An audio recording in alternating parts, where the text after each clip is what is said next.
Most of the things about being a server that bother me the most are like microaggressive things that happen throughout the day as a very visually queer or trans person, but a few specific incidents come to mind when I think about the the the way that customers have reacted to simple human mistakes or things like that. There was one guy who would consistently come in and bother me, and I worked in this really, really small space where it was just me, and he would constantly like force me into the corner where I'd be standing by myself, and he would stand super close to me, backed up against the wall and talk to me. And one time he hugged me from behind and whispered in my ear, and he was like, "We're all family here."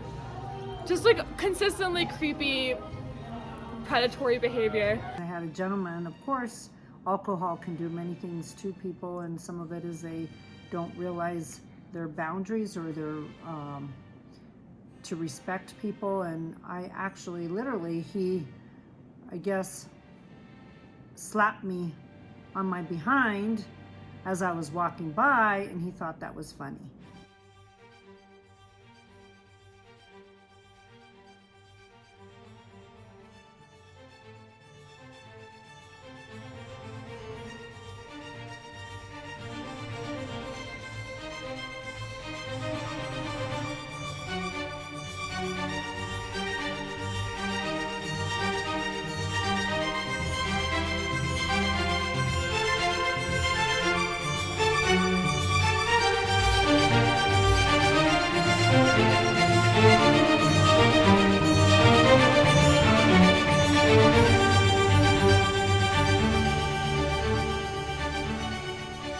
When I first started, I did not get a handbook or any training on harassment.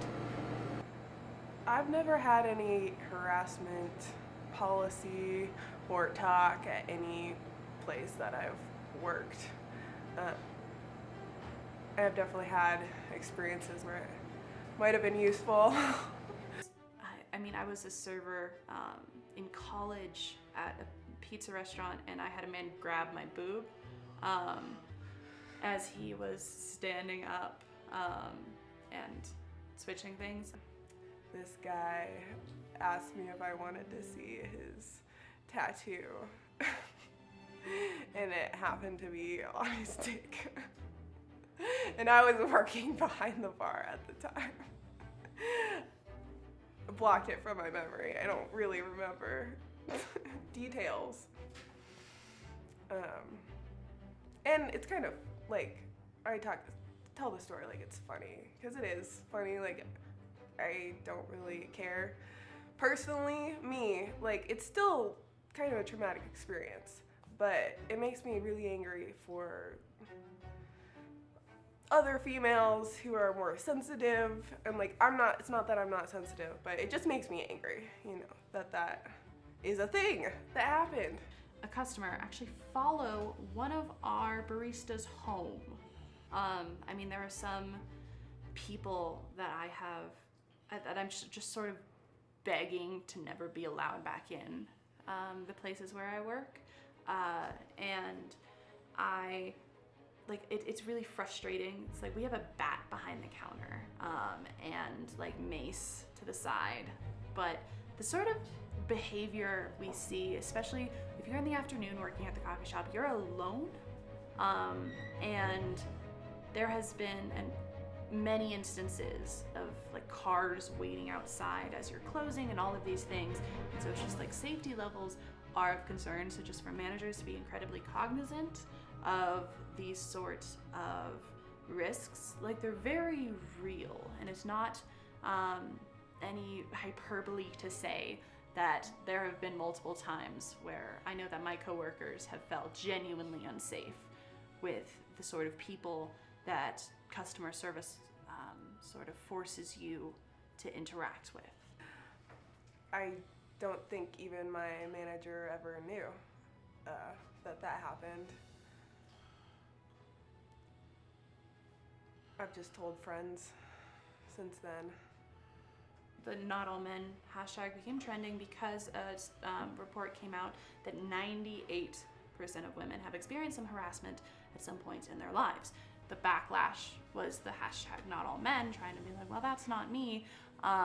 Well, at some given point, probably, yeah, it's you, statistically speaking.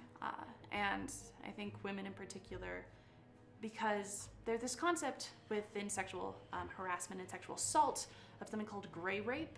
And that, I think, is a term that can be generalized kind of across this topic of that gray area, where I think in particular, most men are very cognizant, either consciously or subconsciously, of what is socially appropriate and what is not.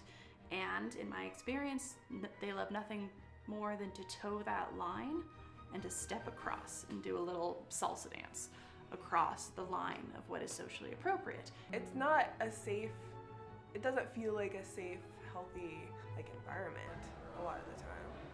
This is just my personal experience of happening. You know, I would not suggest a sensitive female to work behind the bar. I get kind of nervous when there's multiple men at one table, because I just know that if anything will be bad, it'll just be amplified. And when you're a server, they have 2-3 hours to come up with inventive ways to harass you, and you keep on having to come to their table, so. Yeah, I always kind of have to have like a certain persona when I'm behind the bar. I will just be a little bit more in your face. I'm not myself a lot of the time. So for college, I have a double major in evolutionary psychology and media studies. And then I have with a minor in technical writing. I actually studied architecture, so I could have been in an office in a different world. My hobbies are, I read about 5 books a week. I do a lot of painting. I love outdoor stuff, hiking, traveling, hanging out with my dog. Yeah, my happy place is on the river. A go-to tip for men is the person you think you are to most women, I swear if you scaled it back like 3 steps, it would probably make everyone a bit happier. This goes for everybody. Because humans are very good at nonverbal behavior. However, this culture has conditioned men to ignore women's nonverbals. Women are very good at it because our lives are constantly at risk. Men will stampede over nonverbals constantly.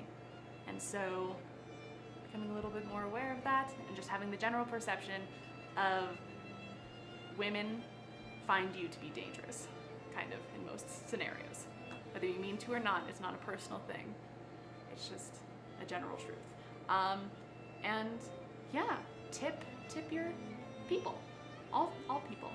Tip customer service, please. That is what I have to say.